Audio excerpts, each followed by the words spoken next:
What is a pacemaker? कई लोगों के मन में पेसमेकर के प्रति बहुत सारे डाउट्स रहते हैं।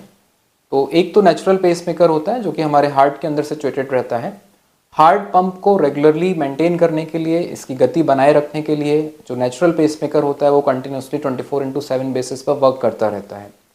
कभी कभी एजिंग की वजह से या किसी और एक्सटर्नल फैक्टर्स की वजह से जो पेसमेकर है उसमें डिस्फंक्शन हो जाता है। ऐसा होने पर एरिथमिया या हार्ट की धड़कन में कमी आने की बीमारी उत्पन्न हो जाती है।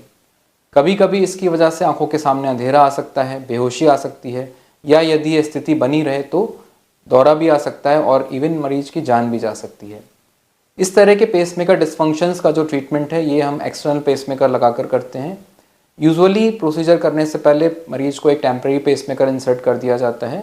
इसके बाद लोकल एनेस्थीसिया में मरीज के कॉलर बोन के नीचे बाएं या दाईं तरफ एक छोटी सी पॉकेट बनाई जाती है और वहाँ पर डिवाइस इंसर्ट कर दी जाती है।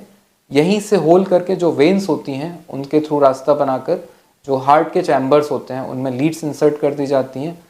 कॉमनली डुअल चैम्बर पेसमेकर्स में 2 लीड इंसर्ट की जाती हैं, जबकि जो सिंगल चैम्बर पेसमेकर होता है उसमें 1 लीड इंसर्ट की जाती है। ये प्रोसीजर पूरा लोकल एनेस्थीसिया में किया जाता है और करीब 40 से 45 मिनट में संपन्न हो जाता है।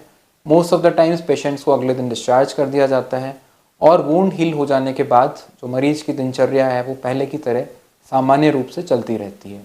तो ये एक बहुत लाइफ सेविंग इम्पॉर्टेंट प्रोसीजर है जिसमें कि जो कॉम्प्लिकेशंस हैं वो बहुत कम होते हैं और इसके लगने के बाद आप अपना जो दैनिक दिनचर्या का जीवन है वो सुचारू रूप से आगे व्यतीत कर सकते हैं।